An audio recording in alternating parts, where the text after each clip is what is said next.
de Gênesis, capítulo 3, versículo 15.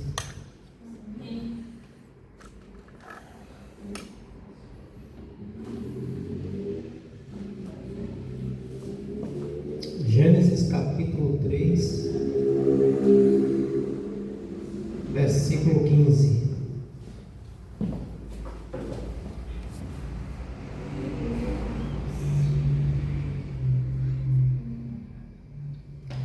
Diz assim a palavra de Deus.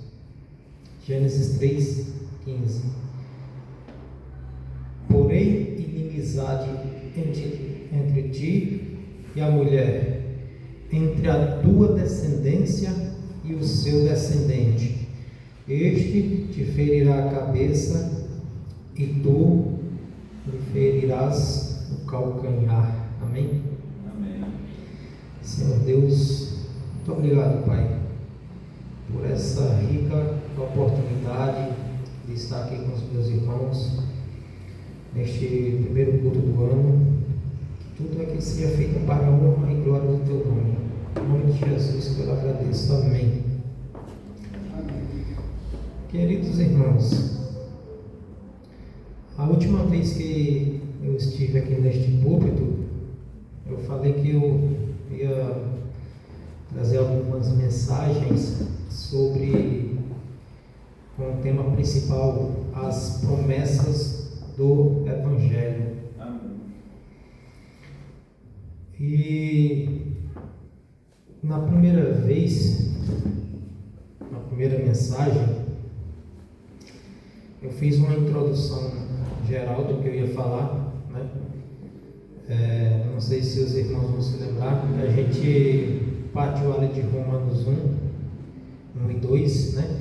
Que diz: Paulo, servo de Jesus Cristo, chamado para ser apóstolo, separado para o Evangelho de Deus, o qual foi por Deus outrora prometido por intermédio dos seus profetas nas Sagradas Escrituras. E só para lembrar rapidamente, pelo menos foi o que eu tentei passar nessa mensagem, três pontos principais. O primeiro ponto que eu tentei deixar claro para os irmãos, não sei se consegui, é que Paulo, ele realmente era um apóstolo de verdade, um apóstolo que foi chamado por Deus, separado por Deus para uma tarefa bem específica, né? Que era proclamar o Evangelho, firmar as doutrinas e tudo mais que os apóstolos de Cristo faziam, não como esses apóstolos falsos de hoje, que a si mesmos se chamam de apóstolos e não são, como diz Apocalipse 2:2. Desde sempre existiu isso, né? Então o primeiro ponto é que Paulo era realmente um apóstolo, porque ele tinha sido chamado por Deus, né? E teve um versículo que eu deixei de fora, mas eu queria citar de hoje para afirmar isso, né? Mas ainda que é Gálatas.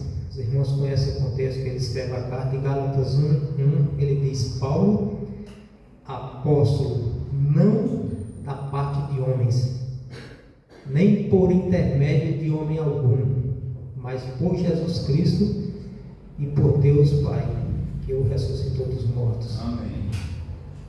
Ele era apóstolo. E o segundo ponto é: para que ele foi escolhido? Qual era a tarefa dele? Era falar das boas novas do Evangelho de Deus. E eu tentei deixar isso claro, que o Evangelho é de Deus, não de homens.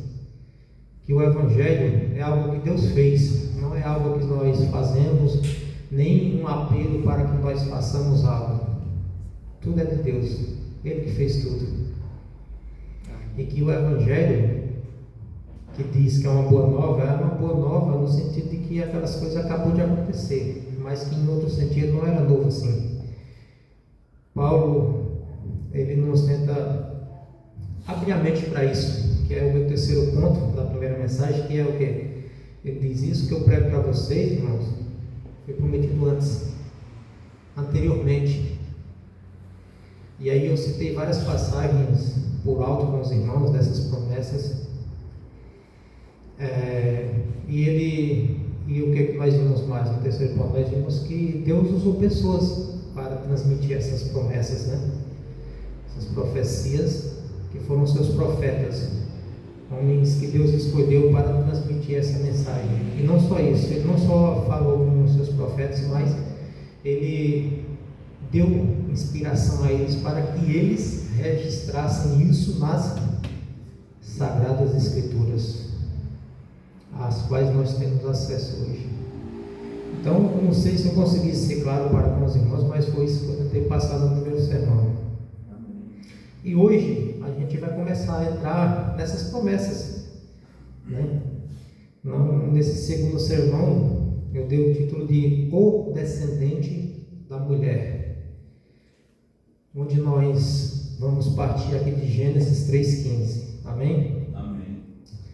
Então, a gente já leu o texto, né, que diz: porém, inimizade entre ti e a mulher, e entre a tua descendência e o seu descendente. Este te ferirá a cabeça e tu lhe ferirás o calcanhar. A Bíblia, ela não é um livro desconexo, mas ela é uma história única de redenção, né?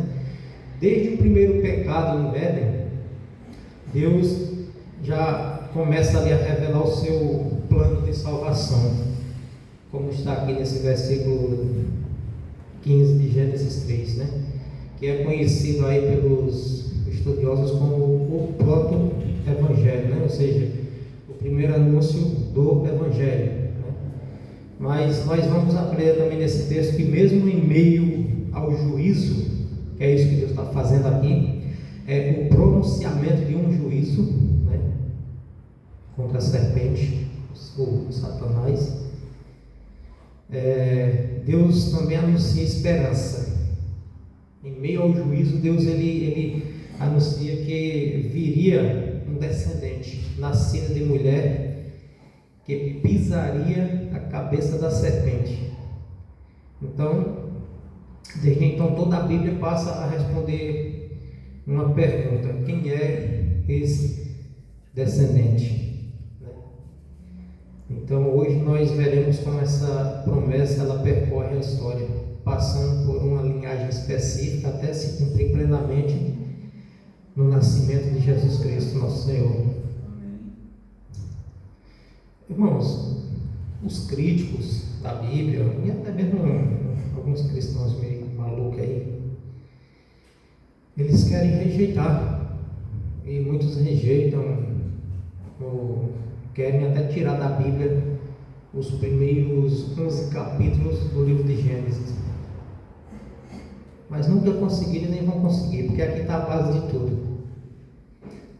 Se tirar esses capítulos da Bíblia, principalmente o capítulo 1, 2 e 3, tudo mais que nós ensinamos, que nós estudamos, que nós aprendemos, que nós confessamos, que nós cremos, está perdido.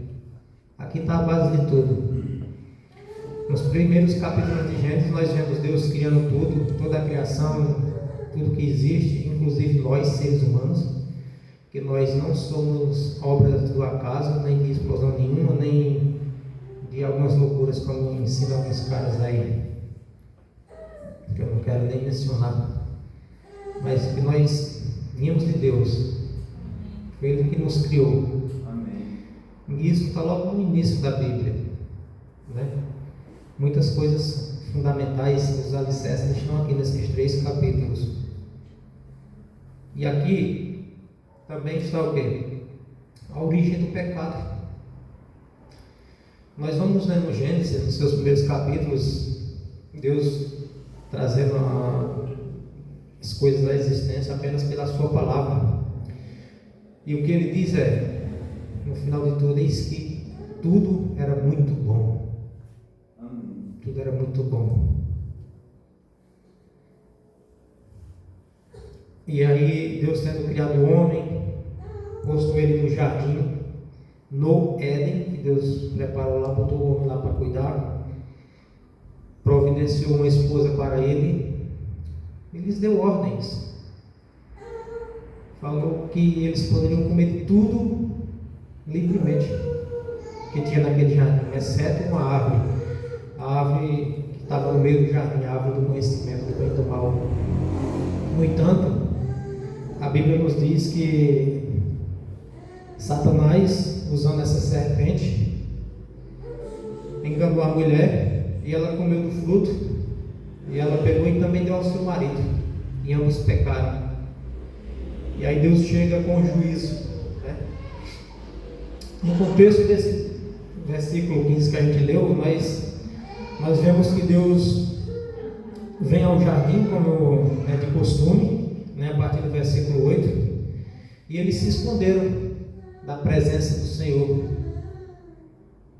E Deus chega procurando por Adão, e aí quando ele responde, ele diz o que? Eu me escondi quando eu ouvi a sua voz no jardim, porque eu tive vergonha, porque eu estava nu, né? E aí, quem te falou, Adão, que tu estava nu? Né? Não é que Deus não saiba das coisas, mas Deus queria arrancar uma confissão dele, queria que ele confessasse que ele errou, que ele desobedeceu, que ele pecou. Mas em vez disso, o que é que ele diz? Ele diz: não, a mulher que o Senhor me deu, ela me deu do fruto e eu comi. E no final das contas ele diz: olha, a culpa é sua, Deus. O Senhor que trouxe essa mulher aqui, ela me deu do fruto e eu comi. Deus vira para a mulher e diz: por que você fez isso? Mais uma vez, não tem confissão, mas a tentativa de passar por outro. A serpente me enganou e eu comi. Será que não é assim hoje? As pessoas erram e nunca é culpada, sempre quer jogar a culpa no outro. Isso se repete sempre, diariamente. E aí quando chega na vez da serpente, pode ver que Deus não faz perguntas, né? Deus não faz pergunta para a serpente, como que se ela tivesse alguma oportunidade de se arrepender ou de confessar alguma coisa, né? Então Deus, quando ele olha para a serpente, ele diz assim no verso 14, né? Então o Senhor Deus disse à serpente: visto que fizeste isso fizeste, maldita és entre todos os animais domésticos, e o és entre todos os animais selváticos. Rastejarás sobre o teu ventre e comerás pó todos os dias da tua vida. E aí segue o texto que a gente leu, no versículo 15, né? Então é isso. Aqui nesse versículo 15 nós podemos já começar a ver algumas coisas, né? O início diz: porém inimizade, né? Continuando no versículo 14, porém inimizade entre ti e a mulher. Então nós sabemos que essa inimizade não é meio que entre serpente, né? Todo mundo tem medo de cobra, né? Mas Deus está falando de outra coisa aqui. Essa inimizade entre a serpente ou entre a Satanás, que a gente vai ver sobre a descendência de Satanás, não é algo natural, é algo que foi estabelecido por Deus. Ele mesmo está dizendo: eu, né? Que porém inimizade entre ti e a mulher, né? E esse conflito espiritual, ele atravessa gerações, né? Então aqui nós já aprendemos o quê? Que o cristão, a vida do cristão é conflito espiritual. Quem nunca se atentou para isso, eu acho que ainda não entendeu o que está escrito na Bíblia. É conflito espiritual a vida do cristão, né? Então não existe neutralidade na nossa vida. E sobre isso, eu posso até citar alguns textos aqui que confirmam esse conflito espiritual que existe, né? Um dos textos que fala isso é Efésios. O apóstolo Paulo fala em Efésios 6,12. Ele diz: porque a nossa luta não é contra o sangue e a carne, sim contra os principados e potestades, contra os dominadores deste mundo tenebroso, contra as forças espirituais do mal nas regiões celestes, né? Então nós vemos neste versículo que ele estabelece claramente o conflito que há, né? Que é de natureza espiritual, né? E não meramente humana. Outro texto é Gálatas 5,17, que Paulo diz: porque a carne milita contra o espírito e o espírito contra a carne, porque são opostos entre si, para que não façais o que porventura seja do vosso querer, né? Nessa passagem aqui descreve esse conflito espiritual interno, que já é dentro de nós, entre a nossa natureza humana pecaminosa, que permanece em nós mesmos depois da conversão, né? E a natureza do Espírito Santo. Esse conflito existe dentro de nós. Um outro texto, né? 1 Pedro 5,8, que ele diz: sede sóbrios e vigilantes. O diabo, vosso adversário, anda de redor como um leão que ruge, procurando alguém para devorar, né? Aqui nós vemos um alerta para a vigilância constante necessária contra as ciladas do inimigo. E por fim, Tiago 4,7 diz: sujeitai-vos, portanto, a Deus, mas resisti ao diabo e ele fugirá de vós, né? Aqui o Tiago nos oferece a estratégia direta para lidar com as forças espirituais malignas. Então, este é o primeiro ponto da mensagem de hoje, né? Essa origem, né? Qual a origem desse conflito? É algo que Deus estabeleceu desde o começo lá, entre a serpente e a mulher.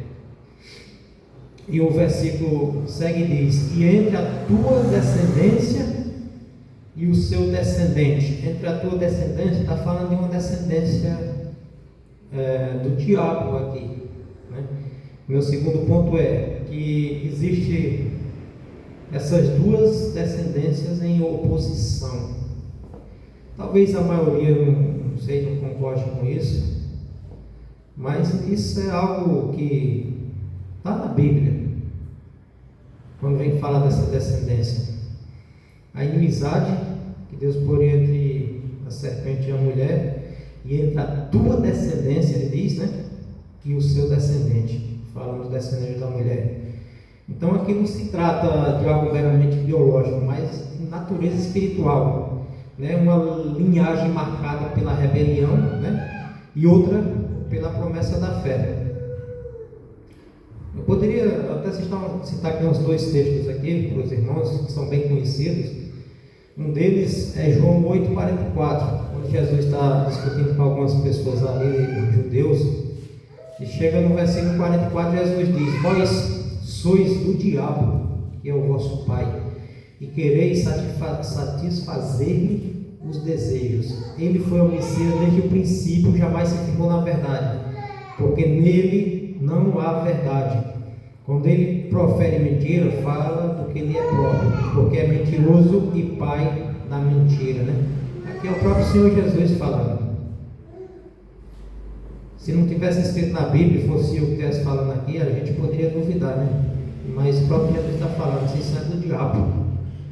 Se vocês fossem descendentes de Abraão, vocês ouviriam a minha voz. Mas como vocês não são, vocês são do maligno, vocês não ouvidos a ele, né? Outro texto é 1 João 3,10, né? Ele diz assim: nisto são manifestos os filhos de Deus e os filhos do diabo. Todo aquele que não pratica justiça não procede de Deus, nem aquele que não ama a seu irmão, né? O contexto principal dessa carta do apóstolo João é falar sobre a certeza de salvação, e nesse trecho ele fala sobre isso, né? Sobre essas duas descendências, do diabo e os filhos de Deus, né? E o meu terceiro ponto, esse aqui vai um pouquinho mais extenso, que fala de um descendente específico, né? E o seu descendente. E aqui, né, como se diz, os estudiosos, está falando do proto-evangelho, né? Que já fala da pessoa do Senhor Jesus Cristo. E aqui já nasce a expectativa messiânica, né?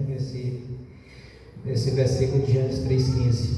Aqui o hebraico ele aponta para um indivíduo, né?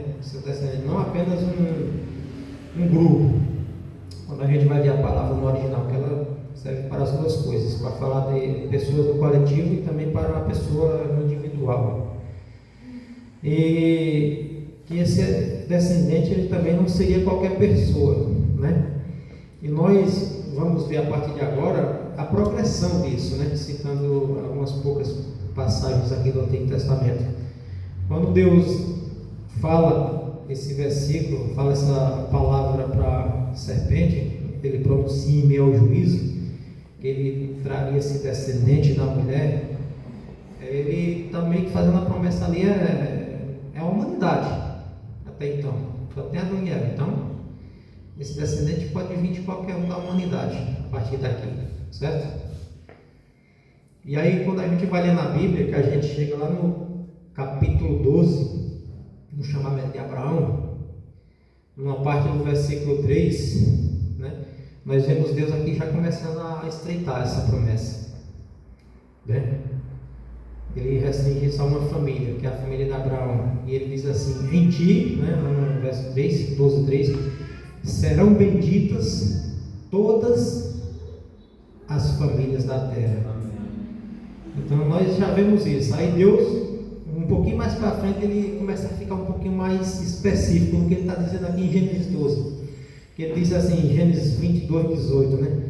Um trechinho lá ele vai dizer: na tua descendência serão benditas todas as nações, né?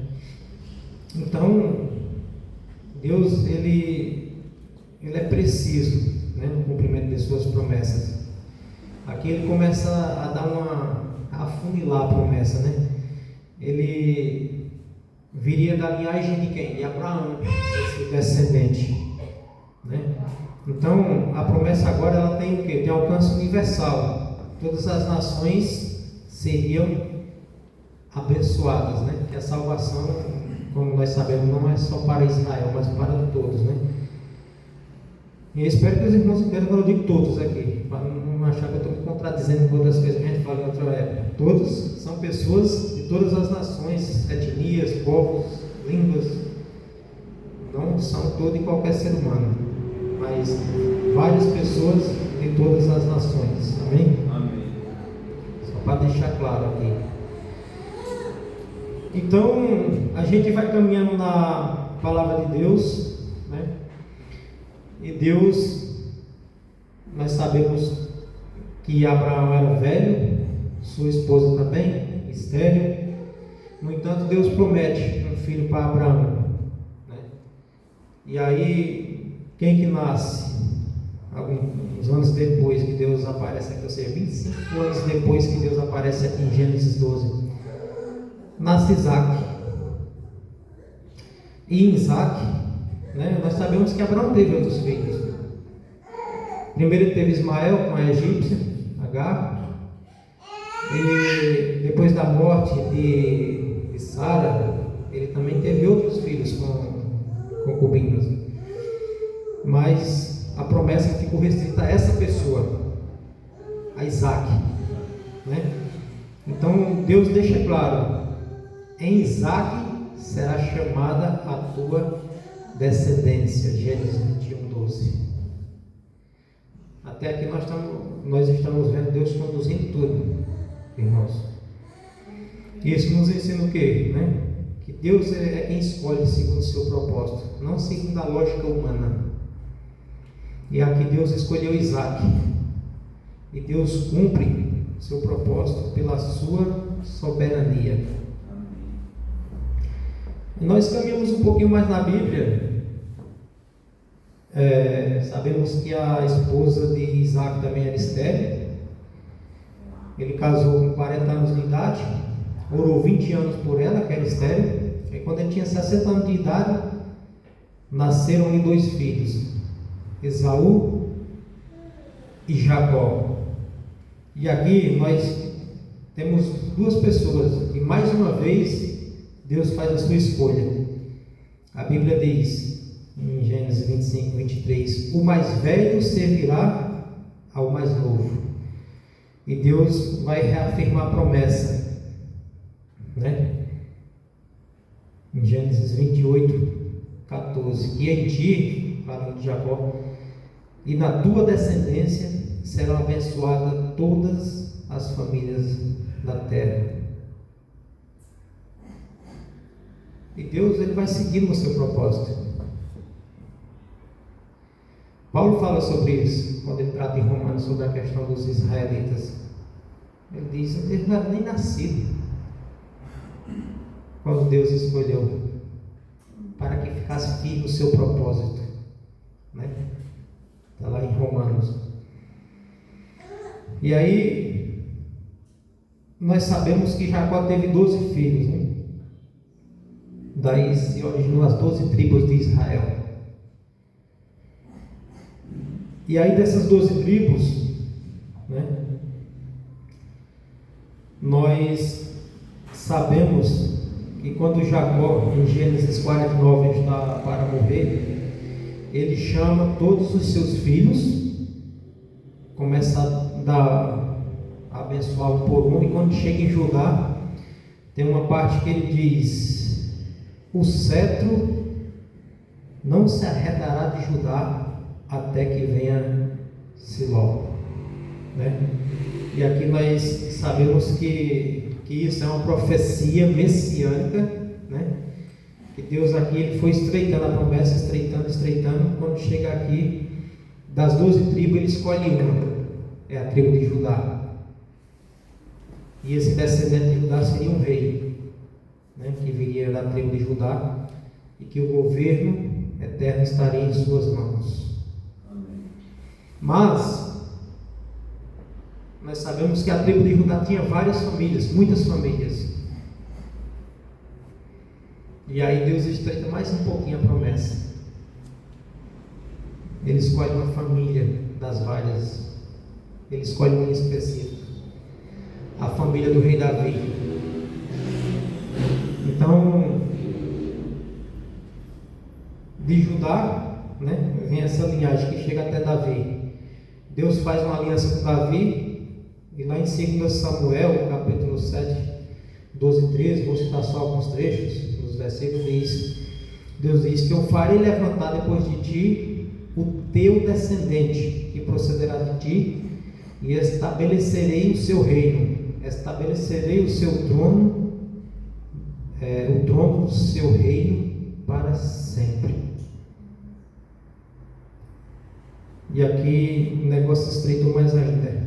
Nós sabemos que é da família de Davi que vem esse descendente, né? Então Davi entende que o seu trono é temporário.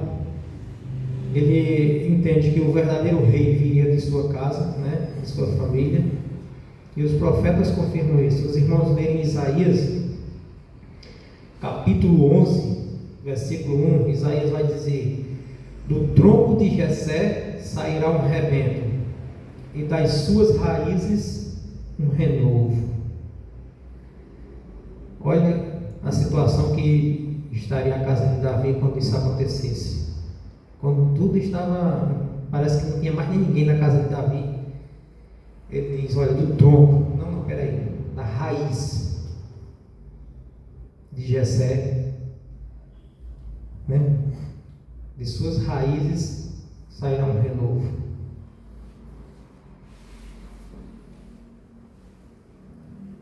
E aí, irmãos, nós vemos isso se cumprir em Maria.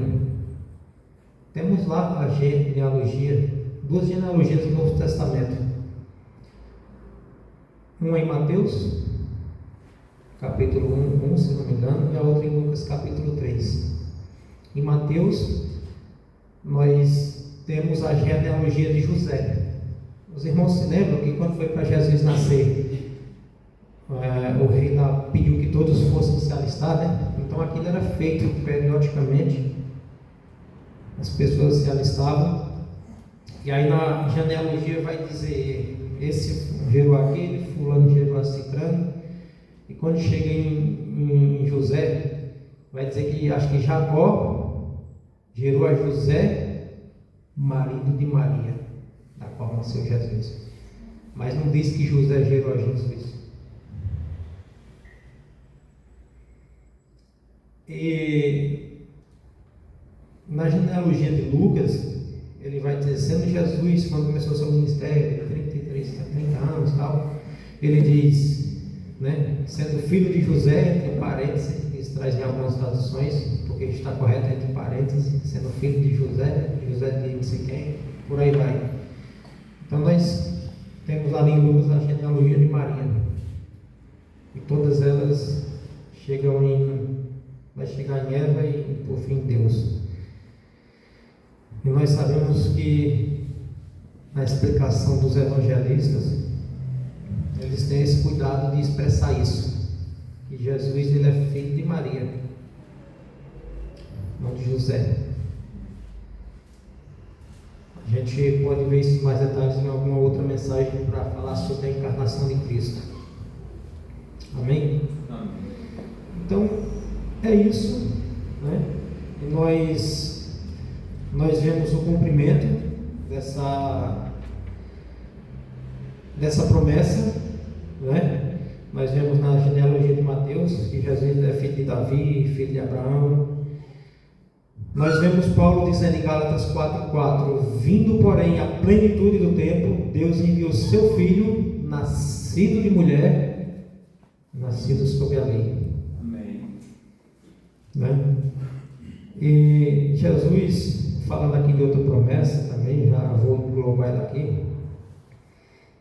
Nós sabemos na Bíblia até o lugar que ele ia nascer, que era Belém. Isso está profetizado em Miqueias capítulo 5, versículo 2, que diz assim: e tu, Belém Efrata, pequena demais para figurar como grupo de milhares de Judá, de ti me sairá o que há de reinar em Israel, cujas origens são desde os tempos antigos, desde os dias da eternidade, né? E isso se cumpriu em Mateus capítulo 2, quando aqueles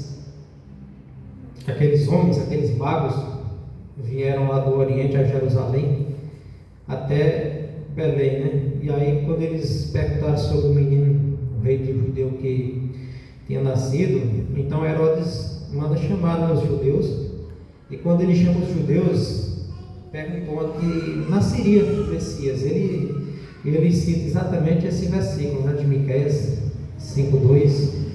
Então eles sabiam, né? Eles sabiam que isso estava acontecendo. Então, queridos, em Jesus essas promessas se cumprem plenamente. Amém. E não só isso, seguindo para terminar o versículo, já está dando horário. Meu quarto ponto, né, a gente vê sobre o sofrimento do descendente, que diz assim: e tu lhe ferirás o calcanhar, que é já o final do versículo, né? Nós sabemos que a ferida foi dolorosa, né, mas não foi fatal, não foi para sempre, né? E isso aponta para o sofrimento do Messias, né? A cruz, a rejeição, a dor. Isaías vai dizer: ele foi traspassado pelas nossas transgressões, Isaías 53:5, e moído pelas nossas iniquidades. O castigo que nos traz a paz estava sobre ele, e pelas suas pisaduras fomos sarados. Então, a vitória de Deus passa pela cruz, passa pelo sofrimento, passa pela dor. Né? E aqui nós vemos a promessa se cumprindo, dele sendo ferido no seu calcanhar. Isso se cumpre plenamente na cruz. Então, em quinto lugar, meu quinto ponto é a vitória final e definitiva. E este te ferirá a cabeça. Então, o golpe que o descendente daria na cabeça da serpente seria mortal. Seria uma vitória completa e irreversível, né? Isso se cumpriu plenamente na pessoa do Senhor Jesus Cristo, né? E temos como prova a ressurreição, né? Amém. Então, vou citar mais uns dois textos aqui e eu já termino, irmãos. E como que Cristo teve essa vitória? Como que ele fez isso? Como que ele pisou na cabeça da serpente? Como que ele feriu a cabeça da serpente, né? Paulo vai dizer em Colossenses 2:15, né? Ele vem fala sobre o cancelamento da dívida que era contra nós, que tudo foi cravado na cruz. No versículo 15 ele diz: e despojando os principados e as potestades, publicamente os expôs ao desprezo, triunfando deles na cruz. Então, em outro texto, é 1 João 3,8, que vai falar que foi para isso que o Filho de Deus se manifestou, né? 1 João 3,8, ele diz assim: aquele que pratica o pecado procede do diabo, porque o diabo vive pecando desde o princípio, e para isso se manifestou o Filho de Deus, para destruir as obras do diabo. Então, irmãos, o inimigo está derrotado. Amém. Embora ele ainda queira resistir, mas já está derrotado. A vitória de Deus já foi certa, né? Amém. Então nós vimos aqui que Jesus, ele nasceu da mulher. Ele era realmente o descendente que Deus prometeu em Gênesis 3,15. Nós vimos, né, que ele era descendente de Abraão e de Davi, como Deus tinha prometido, né? Na cruz ele foi ferido no calcanhar, se cumpriu o que está em Gênesis 3,15, e na sua ressurreição, né, teve a sua vitória sobre a serpente. Então dá para os irmãos imaginarem aí que quando Paulo ele pregava, olha só o material com o qual ele trabalhava. É porque a gente lê aquilo rapidamente em Romanos, que diz: o Evangelho que Deus prometeu outra hora, e acha que ele falou só aquilo e não falou mais nada. Não é verdade. É como o Dr. Martin Lloyd Jones falava, aqueles são só sinopses do que Paulo pregava, essas cartas. Não é todo o conteúdo que ele pregava. Então, hoje nós passamos por algumas dessas promessas. Espero que Deus venha abrir as nossas mentes para compreender, para assimilar as coisas que estão escritas na Bíblia, né? E que isso venha nos transformar, nos fazer ser cristãos de verdade, e não ficar falando por aí certas coisas que as pessoas falam do Evangelho que não tem nada a ver com o Evangelho. É como Paulo disse: o Evangelho é de Deus, ele vem de Deus, foi prometido por Deus, Deus que providenciou tudo, Deus que cumpriu tudo, e Deus que continua agindo hoje. Amém.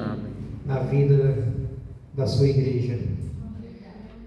Que Deus em Cristo abençoe, né? Graças a Deus, irmãos, que nos dá a vitória por nosso Senhor Jesus Cristo. 1 Coríntios 15, 57. Amém? Amém.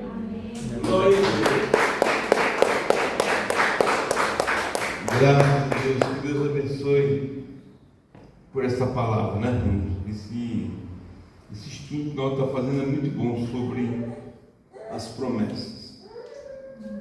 Bonito, né? Muito gostoso. É bom a gente sentar e ouvir essas profecias, né? Interessante que Deus fez a promessa, descendência de Abraão, descendência de Davi. Quando chega na mulher, Deus põe o homem de lado e vai dizer que agora Jesus está nascendo da descendência da mulher, vindo de mulher, né? Porque senão o homem ia se gloriar.